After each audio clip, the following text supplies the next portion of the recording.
Hi, this is Susie Citron, and I'm conducting an oral history interview with Robert Naftaly at the Jewish Federation on September 22nd, 2004. Bob, do we have your permission to use your words and thoughts in the future for educational and historical research and documentation? Yes, Susie, you do. Terrific. Well, this is very exciting to interview you because... It's easy to excite you. See, that's the good thing about you. You always have a wonderful sense of humor.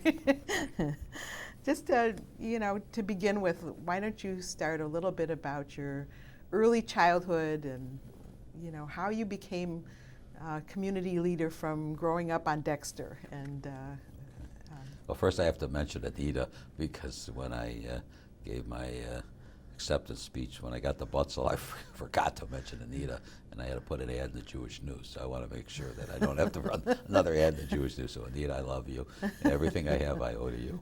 And I'll remember you again later on, I hope. You're right, I grew up in Detroit, lived here all my life. Actually grew up originally on Richton, and then in a two-flat, and then we moved to Collingwood and Linwood. Attended Roosevelt, Durfee, and Central, all on the west side. My father worked for Dodge Truck. My mother stayed home until my father passed away, and then she worked at the synagogue as a secretary. I think Beth Moses and Beth Shalom. But my mother was always home when the teachers would come and say Bobby was acting up. So that's the old style mothers. But I had two grandparents that came over from Europe, from what was mostly Hungary, although I think it changed from time to time. My mother's parents, Emil and Mary Kahn, I remember my grandfather Kahn was involved in the Jewish community, and I remember as a kid him taking me to the Jewish National Fund, in which he was the treasurer. And one of the mistakes I made at one point, the director of the Jewish National Fund showed me checks that my grandfather had signed, and I should have taken one and kept one, and I didn't, and I regret that.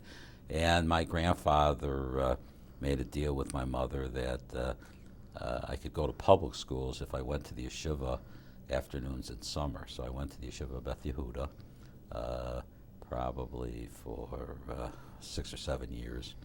And so my background in the Jewish community was not through any involvement of my family in the community. I think my father had all he could do to support us. But it was probably a combination of things, but I think a lot out of my education at the Yeshiva, in which I think I learned a lot about the Jewish people, about the state of Israel, and about responsibility for others, and about values and ethics. And I believe that foundation is part of what brought me to the community. Well, you were 10 years old when the state of Israel was founded. Do you remember anything about it? I remember it vaguely. I mean, my recollections of Israel are more my trips to Israel, but I remember going to some celebration, but it's not a vivid recollection. I mean, the first thing I remember is my grandfather, and going over, and I think at that time the Jewish National Fund was buying land, getting money to buy land so that they would accumulate some ownership. So, but I think, it's obviously in the back of my mind. It wasn't something that's in the forefront of my feelings or actions. What was it like to attend yeshiva when you were younger? Well, mostly it was because we had to. But it was putting on our tzitzis and taking a bus and being and studying Rashi in the summer over the bakery when everybody else was out playing and having a good time. It wasn't. They had a building on Richton and Linwood. They also had an additional building over, I think it was Siemens Bakery or something. It wasn't as nice a facility as we now have in our community, but it were friendships and values and trying to learn more and I think it also a place to get some identity for yourself, to understand why you're here. And You still have a friend from the old days, don't you? well, I have a few friends from the old days, but my best friend, Bernie Mandel, is a friend of mine that we went to elementary school together, and we're still great friends, and we travel together and talk to each other 4 or 5 times a day, and have a lot of friends and a lot of acquaintances, but he's part of my soul. Mm-hmm. Well, it's interesting, though, that from the early yeshiva days that there are certain things in your life, as you know, that are really important to you, like education. And I'd just like you to talk a little bit about how you really got started into Federation. I know it was, and a national community, ADL, and just tell me how you started. And well, it's interesting. This is a lot of people feel that the Federation is an elitist organization, and it's hard to break in. But in my case, it didn't seem that hard. It's hard to get out. And I really think I had basically 3 different entry points into the Federation community. One issue is I went to an accountant's. At that time, we were organizing the campaign by professions, and I went to the accountants section meeting because one of my partners, Meryl Shapiro, who has passed away since when I was CPA, his father died, and he was supposed to go to a meeting. I think the Silvermans had asked him to come, and he asked me if I'd do him a favor and go. And from there, I ended up chairing the accountant section, and then the professional division, and then I chaired the LA Jewish campaign. So that was one entry point. The other entry point is that I was interested in the Anti-Defamation League. Was invited to a meeting. I think it was at Bernie Stolman's house. Number of us at that time, young people. This is 35 years ago or more. Were invited to meet the national director, Ben Epstein, of the Anti-Defamation League, and he talked to us about ADL, and it seemed to me to be a great place for me to join an organization to help with not only anti-Semitism, but with rights of all minorities. The civil rights movement was going on at that time, and there were still a lot of issues, the rights of minorities and women. And the ADL represented to me an opportunity for me to have some impact where I, as an individual, I thought I couldn't do it. So I got involved in ADL. I think I was the only person who went to that meeting. There were, I don't know, maybe 30, 40 of us that went. And I drove Dick Lobenthal crazy, saying, I want to get involved, and I want to get involved, until I finally got involved, and I've worked myself up to, I chaired the Michigan region of the ADL, and I'm still the national treasurer. I chaired their budget committee, I'm on the executive committee, on their foundation board, I chair the audit committee, I chair their personnel committee. I'm still stayed active with the ADL. Then I got involved in Federation side of, which is the spending side of this organization, through the budget division that funded ADL in order to, at first my motives were to protect the ADL allocation that they got from Federation.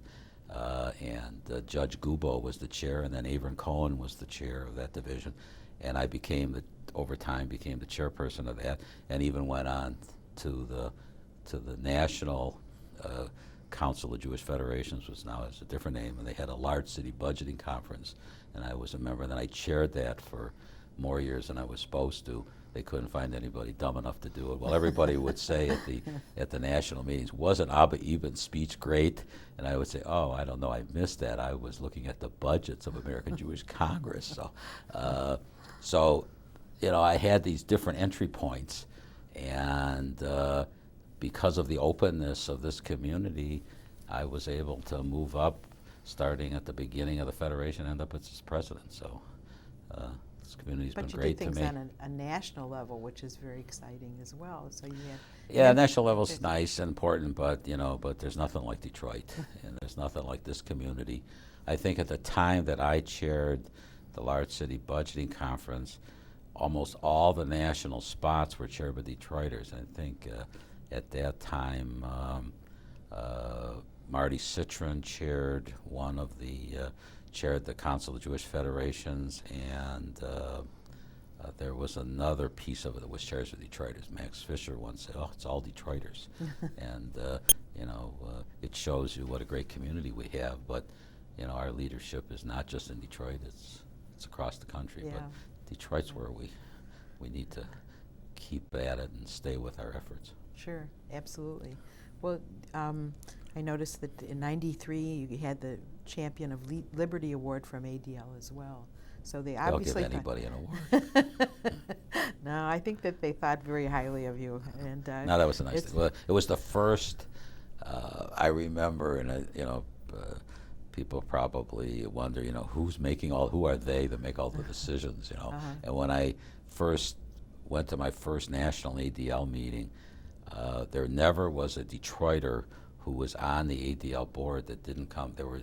There was a B'nai B'rith half of the board, and then there was ADL half of the board. It's been more integrated at that time because ADL started out of B'nai B'rith, and then ADL became bigger than the parent.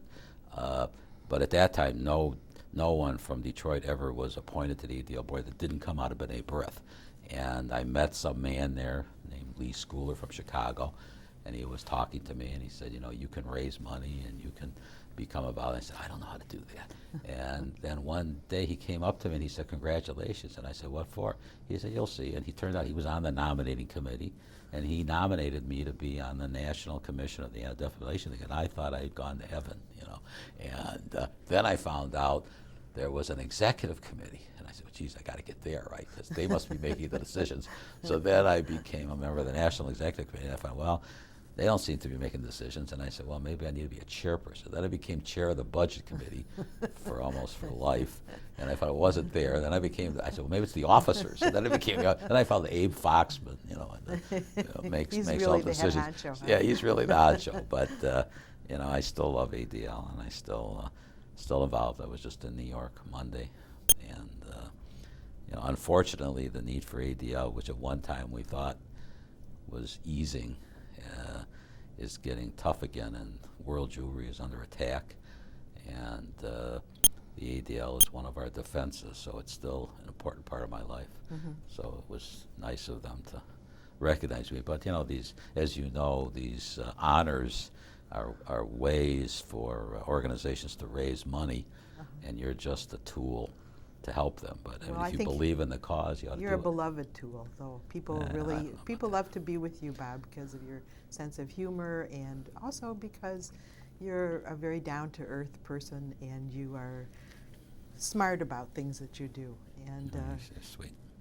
I say that because I know you personally, but also because I've read all of the things over the years that you've done, and your folder goes back 30 years, and it's amazing what the things that you've accomplished. Well, there's a lot to do in this community, and there's a need. I would, if people do watch this, other than maybe get my grandchildren to watch it, and I've got to make sure that before we leave that I say hello to Zachary and Ben and Emily, who are important to me, and those that are coming that aren't here yet. I didn't mention your name because you weren't born yet. Maybe I'll do an addendum.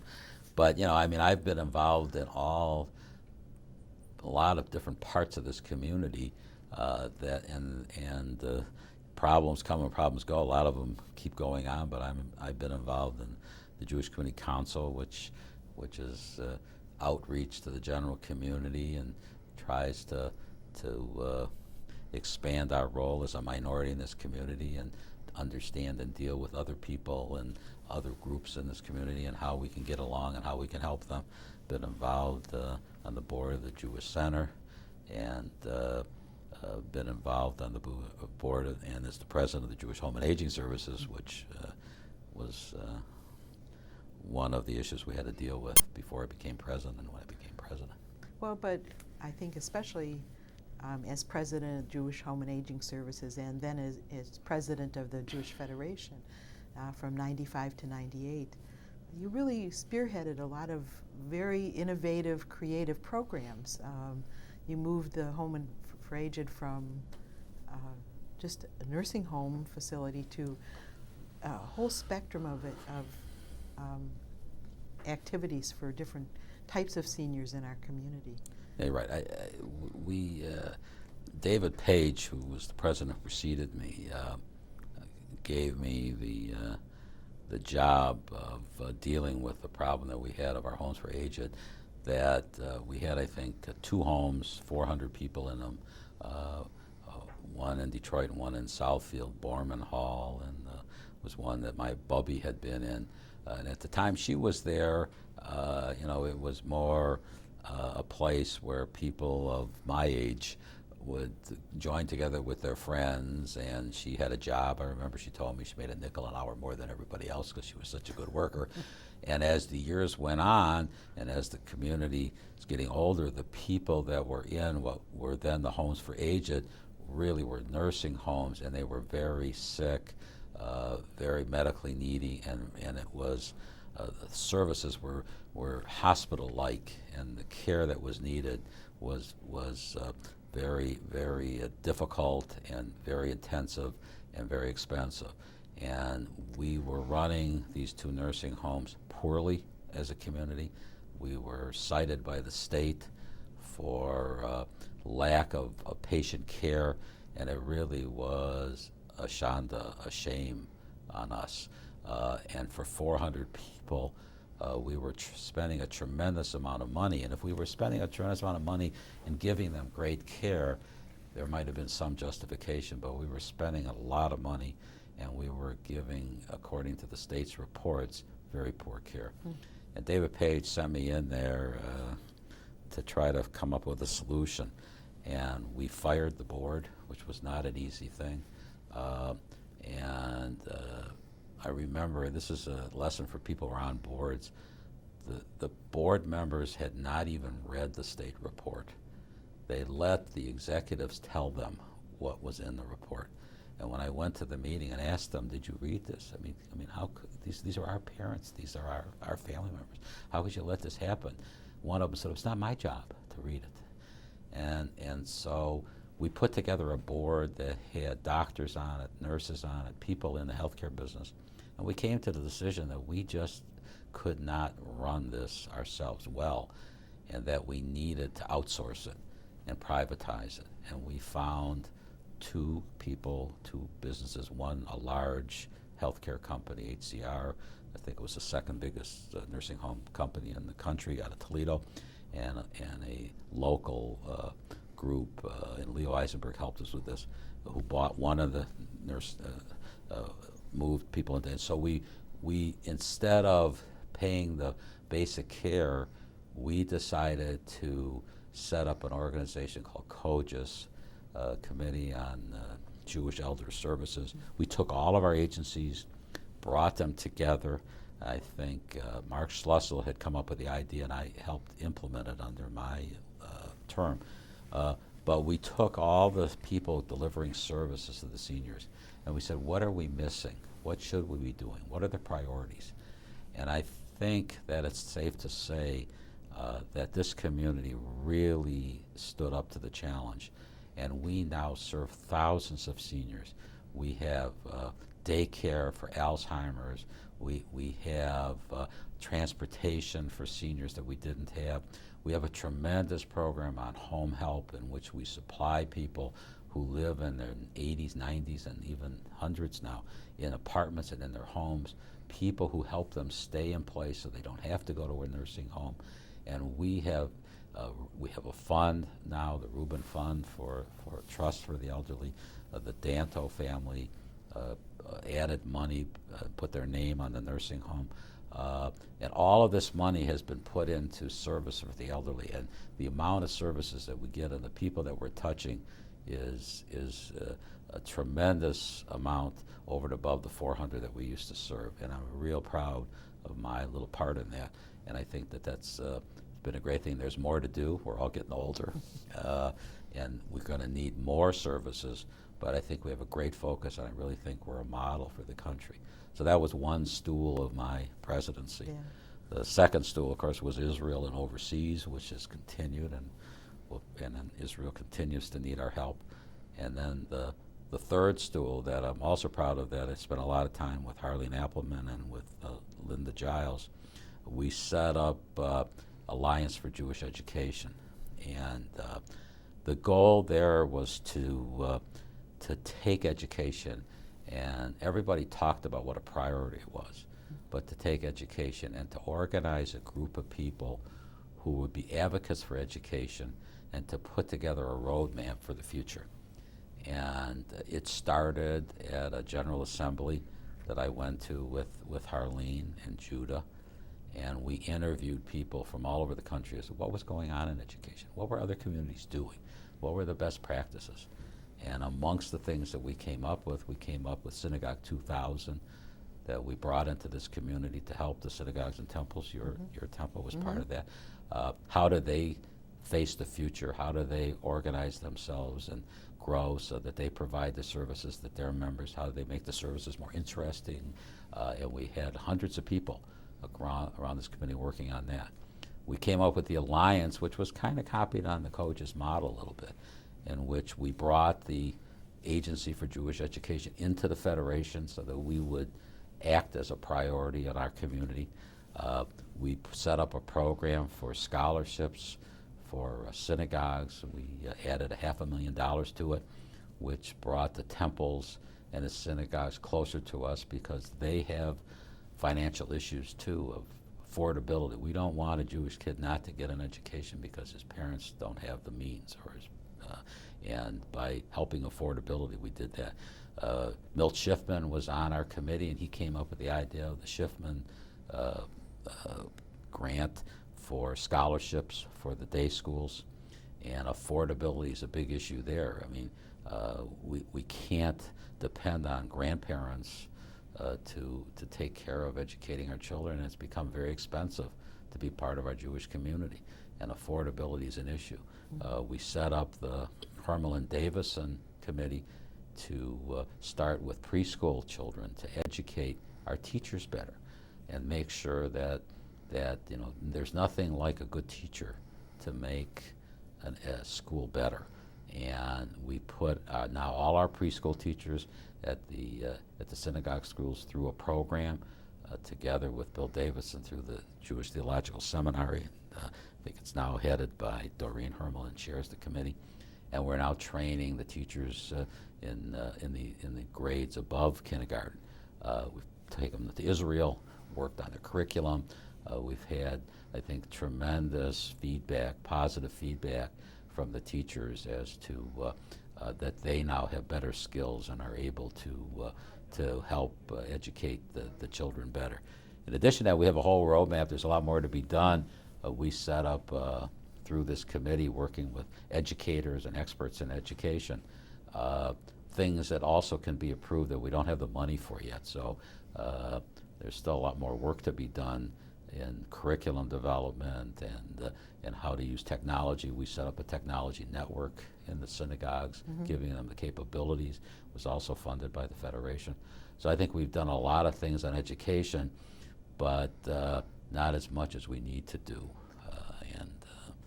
Well, it's amazing to me that you go from a little yeshiva bucher to really Mr. Alliance for Jewish Education, because that's what people know you as. And here you're describing something that is so wonderfully, enriched for our community. So. Well, we heard last night from the outgoing president and the incoming president. Education, education, education. What we have to do is there's tremendous goodwill and financial resources in this community.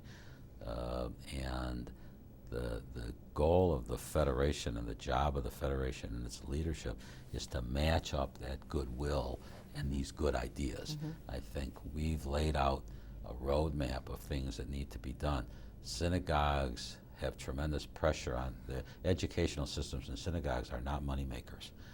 They're a drain on synagogues. They need more help. Our day schools that are great programs. We set up the new Hebrew high school. Was a group of young people came to us when I was president and said they wanted to start a high school, and most people said, "Oh yeah, sure, I won't do it." And I had doubts, and we said to them, "Well, you got to do certain things. We'll give you some startup money, but you've got to prove to us that you could do it, and you're going to have to get a certain student base to get this started, and you have to raise a certain amount of money to match what we put up." And they did it. And we have a great high school, but it needs a building. it needs scholarship money. We have a Franco gift, hopefully it'll be funded, that will assure the financial viability of that school for the years to come, and this community should be proud of it. It's another tool in what this community needs to make sure that we're here in the long-term future, and that we pass on to our grandchildren a stronger community than we took from our forefathers and mothers. But it seems as though, for example, in the elderly, you come in at a crucial time when and you come in with very innovative, creative ideas. COJES is your baby, and here's education with the Alliance and well, funding. These are community things. I mean, Mark Schlussel came up with the idea of COJES. I was just lucky to be at the time where I could see that it was implemented. And Linda and Harleen and Judah and I came up with the ideas of education. It's not one person, but the nice thing about being in leadership is that you can help implement programs that are important. And but nothing gets done by the president alone or the CEO of the federation. It's the community. And this community, we're now in a process that I'm co-chairing with Linda Klein. I have the two Linda Giles that I did education with. One is with a Y and one is with an I. Linda Klein and I are working on redoing our campaign. How we raised money in the past is not necessarily bad, but we're going to have to figure out how to do it differently and better in the future. Mm-hmm. We're raising more money from less and less people. We're not doing as good a job as we can of being inclusive and reaching out. Less people are giving us money, even though we raise more, and we have to figure out why. We can't be a community fundraising organization if we don't represent the community. And so it's not their fault. I think it's our fault. We're not telling the story well. We've got to tell the story better. And so we've had 70-some people meet with us over the last 4 or 5 months, working on ideas and a process that I think has given us another roadmap for the future. So the ideas are here in the community. We have to open up our ears, listen to them, and then once we get it, then I think leadership's job is to push it through and make sure that it gets done. Now, you mentioned education and the elderly, and the third prong was Israel. And I read someplace that for a long while you carried a couple of stones from Birkenau in your pocket. Yeah, from Auschwitz-Birkenau. Yeah, one of the trips that I made, I've probably been to Israel, 25 times or more. Even been to Lebanon when we shouldn't have been there. Poland, I read Poland. Well, so one of the trips I went on, I went to Poland, and then we went to Israel. And it had a tremendous effect on me from a couple of different reasons. Number one, the overt anti-Semitism that we felt there. The sense that every place we went, the people sneered at us. I mean, we would wear yarmulkes and go to places where they took the Jews from the ghetto to out to the concentration camps, and the general disdain that the Polish government seemed to have for everything Jewish.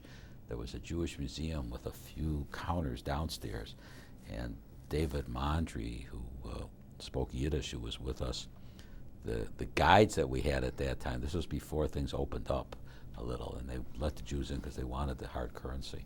The guides that we had were really government workers, and the people who worked in these Jewish institutions were afraid to say too much to us because the guides understood English and they understood Polish, but they didn't understand Yiddish.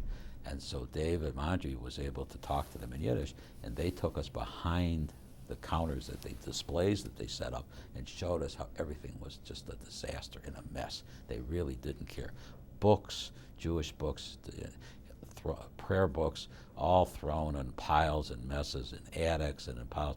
Just it was all a sham, and the feelings of with no Jews. There were very few Jews left in Poland, but the anti-Semitism still stayed there. We spit on the ground. At least I did when we left. But I went to Auschwitz and Birkenau, the stones you're talking about, and I have a friend, Emery Klein, who survived Auschwitz. And I stood there and tried to understand how he felt, and I couldn't do it. And I took the stones as a reminder of his pain and what went into care, and I lost them eventually. Bothered me. I don't know what happened to it, but every day I would touch the stones and remember what I saw. And I think that that's a concern I have about our community. I had more of a concern before that that our grandchildren would not understand how we got to where we are, and therefore wouldn't understand why we have to be part and have some responsibility to our fellow Jews, that the pain they went through, the hatred that was affixed upon them just because of a religious belief, hard for somebody to understand. And in America, where we're kind of getting homogenized a lot, and the anti-Semitism is more under the surface. Although we just found another guy with a bunch of Nazi paraphernalia that was going to shoot up his school. These are the fringes. It's not as much a part of accepted society. It's you're not supposed to be anti-Jewish or anti-black or anti-Spanish speaking or something anymore. So there's and I worried, that maybe that would harm our ability to stay together as a Jewish community. But the world has set itself up to target the Jews again. And I mean, when Jews can't walk through the streets of Paris without being feared of being attacked, and when the Arab so-called militants, whoever they are able to kill children and kill people because they're Jewish, and throw people off a boat because they're Jewish, or cut off someone's head because he's Jewish, says that there'll still be the need for us to be a strong community and protect each other. So America's been a great place for the Jewish community, and hopefully it'll stay a great place for all people.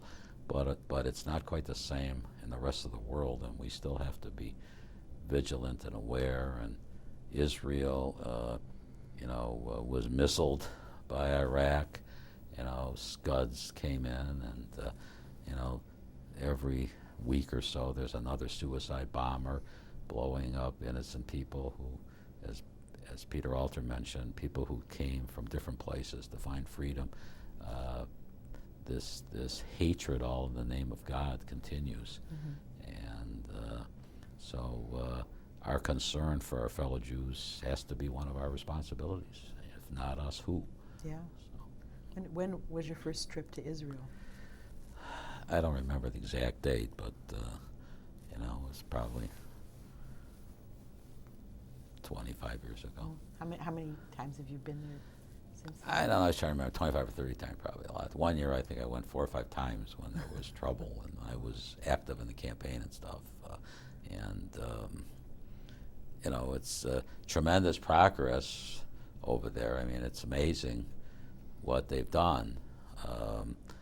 But I wish I was optimistic. I hope if my grandchildren watch this, and they'll say Israel is safe and secure, and the borders are secure, and suicide bombings don't happen anymore, and the Arabs treat them friendly, and there's trade between the countries, and there's peaceful borders, and everybody respects each other's religion. I hope that the Muslim world comes to respect the Christians and the Jews. I don't have a lot of faith in their leadership at the moment. I hope they look at this and they say, geez, what's he talking about? Things are so wonderful over there. It's not so. I have this terrible feeling in my heart that the problems that were there 20, 25 years ago still may be. I saw a quote. There was, under President Clinton, an offer was made to Yasser Arafat for 97% of the land, the West Bank and Gaza, slight adjustments. They could have the ownership of their holy sites in Jerusalem. They could have the capital there, no Israeli troops in the West Bank and contiguous land, and he turned it down because they told him he had to stop the belligerency. And when the negotiator for America asked the chief negotiator for the Palestinians under Arafat what this meant, he said probably means no peace for the next 50 years. And if that's true, that doesn't bode well for us and for the state of Israel.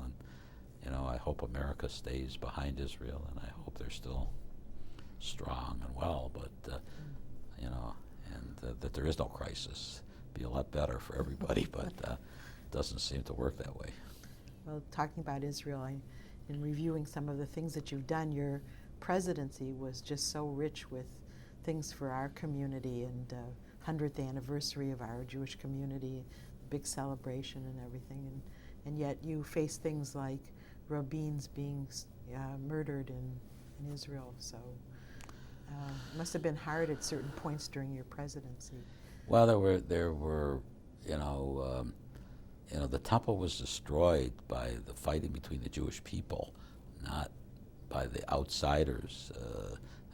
We have a tendency when things are good and not good sometimes to look at making problems for ourselves.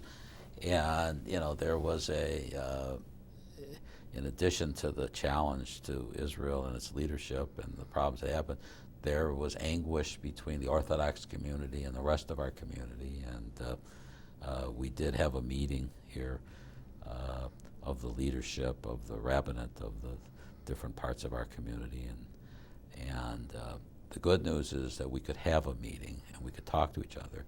The bad news is that the respect isn't where it should be between the communities. I think that the community shows up for the Yeshiva dinner, but then it goes home and it separates itself. It's almost like we are with the African American community. The Jewish community always was in the leadership of civil rights, but yet doesn't have a lot of ongoing relationships with the general community. It's sporadic and it's in different pieces.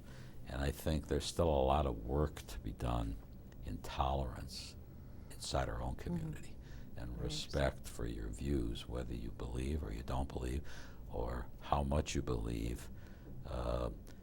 People need to respect people's choice. It's like, I'm a Democrat. I support a woman's choice to decide what she does. I don't want the government telling her whether she can or can't do something related to abortion or birth control. And I think it's the same thing in the Jewish community.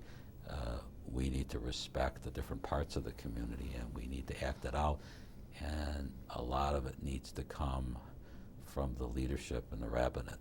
And if they don't show respect, if the Orthodox rabbis don't show respect to the rabbis in the rest of this community, it's hard for the lay people to show respect. And I think there's some work that can be done, and I hope that the future bodes a little better. So Is this your next project? Well, that's a project Gary Torgo and I have talked about working on, and we haven't made much progress, but we talk about it.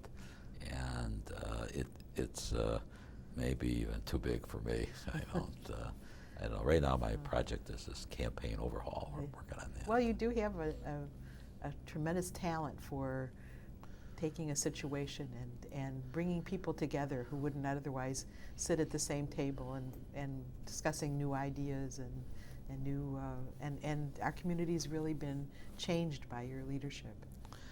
Well, I appreciate it. I want to say a word about what my wife does before, if that's okay, because she'll be embarrassed. But the fact is, my wife does more for people than I do.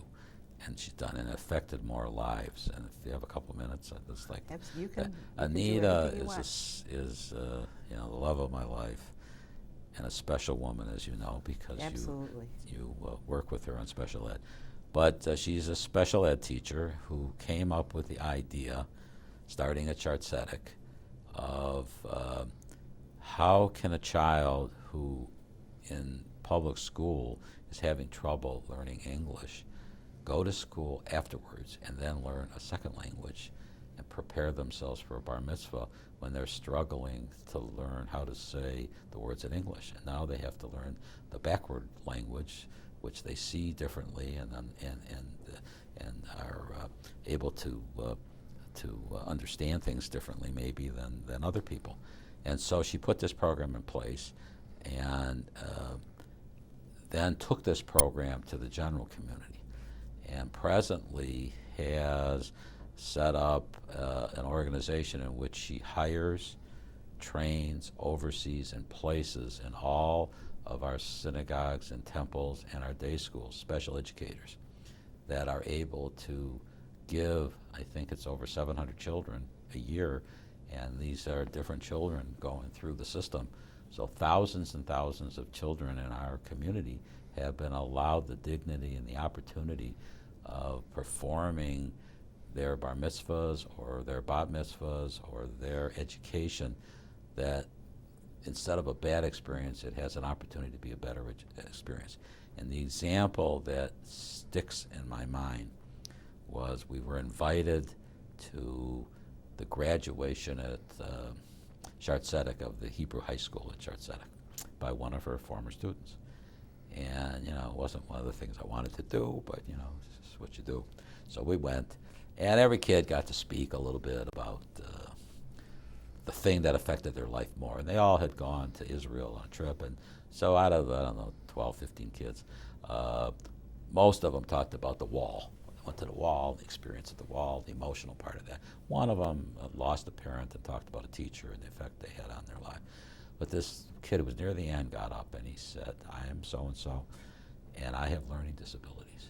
And the only reason I'm here is because of Anita and Naftaly. I'm crying now. But he said, when it was time for my bar mitzvah, I thought I'd have to run away from home. I couldn't stand up here in front of all these people because I couldn't do it. I knew I couldn't do it. And Anita and Naftaly sat down with me and said, we're going to do this together. And we did it. And because of that, I stayed on, and I stayed on in high school. And and this is one child of thousands of children. So when you talk about what I've done, it's nothing. Susie's crying compared to what it is. And Susie helps. I know. And you help her. And she's really. But it's a great program, and it's a program. She was awarded the Professional of the Year, the Berman Award, but she loves it. And but it's this, and what Anita does, and what you do, and what all of us does is an example of what makes this community great. And what I'd ask my grandchildren to do is be part of the community. Give back to the community, because whatever you do for the community, you get back a lot more. You meet people you never would meet. You have experiences you never would experience. And it adds a value to your life that can't be the same by only doing for yourself. There's just so much to do, and there's so many people that you can help, and there's so much you get yourself back from helping others, that there's no better experience than to do and to help your community. So you're not supposed to make the interviewer cry, though. I'm sorry. It's true, though. You make such a wonderful team because you handle the big picture. And right. I get to make the big decisions. Do we go to the moon? Do we take over Russia? Anita makes all the other decisions. Works out fine. But it's interesting that just recently you went back to Melton. You went to Melton. Yes, I spent a couple of years in the Melton school. First of all, it was a great experience. I did it with Bernie Mandel. And we had a great class of people that I did not know before. We stayed together for 3 years. We came back for a third year. And it was first of all not, you're never too old to learn things, even though our children think they know more than we do. As they get older, their revenge will be their children will think the same of them. But it's nice to learn and to experience and to listen to how other people learn and their thoughts. And the Melton is a great process. And the greatest thing is there's no homework and there's no tests, and they pass you. So you all graduate, just have to show up, and but like anything else, you gotta read the material, and you gotta the more you put into it, the more you get out. But I thought Melton was a great experience, and Bernie and I are trying to figure out how else to do it. I mean, there's tremendous courses in this community. My daughter lives in California, Lisa, and her husband Howard. He's involved in a program of trying to figure out how to take adult education programs and get a community calendar. Beth, my daughter Beth, and her husband Larry are active at Shart Tzedek, and my two stepsons. Doc Bruce is active and goes to Yad Leadership. I think he's looking for a girl, but goes to a lot of the events. And Alan is gone back to his roots more, just spent a year in Israel. Both of them are doctors. It's just gotten engaged and to a young woman from New York, and has become more religious. So I mean, I got lucky. They're all still in the community, and to their abilities are involved in the community. But there's a tremendous amount to do in this community. The synagogues have tremendous programs.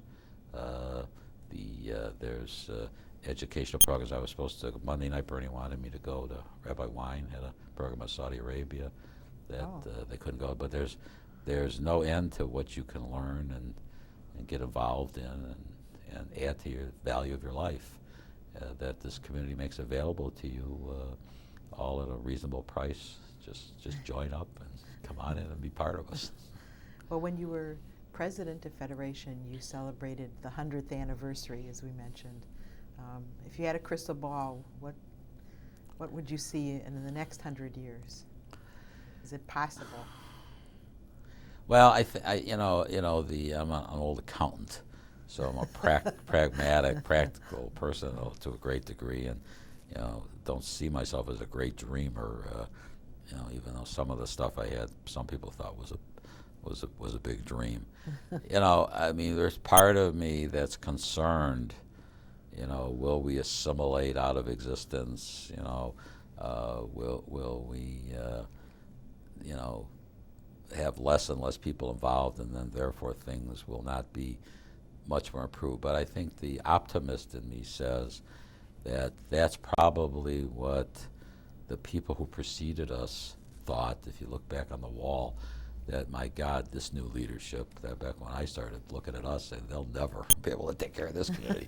So when I come to meetings and I see these young people there involved and with tremendous ideas and energy, I say to myself, the community will probably be a lot better than it is today.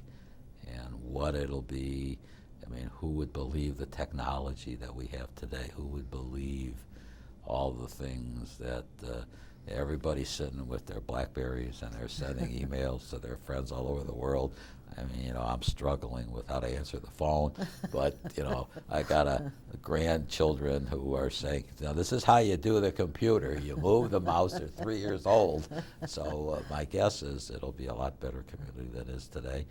And there'll still be problems at the Jewish Center, and some of the problems will still be with us. But that's my hope. Any words for your 3 grandchildren?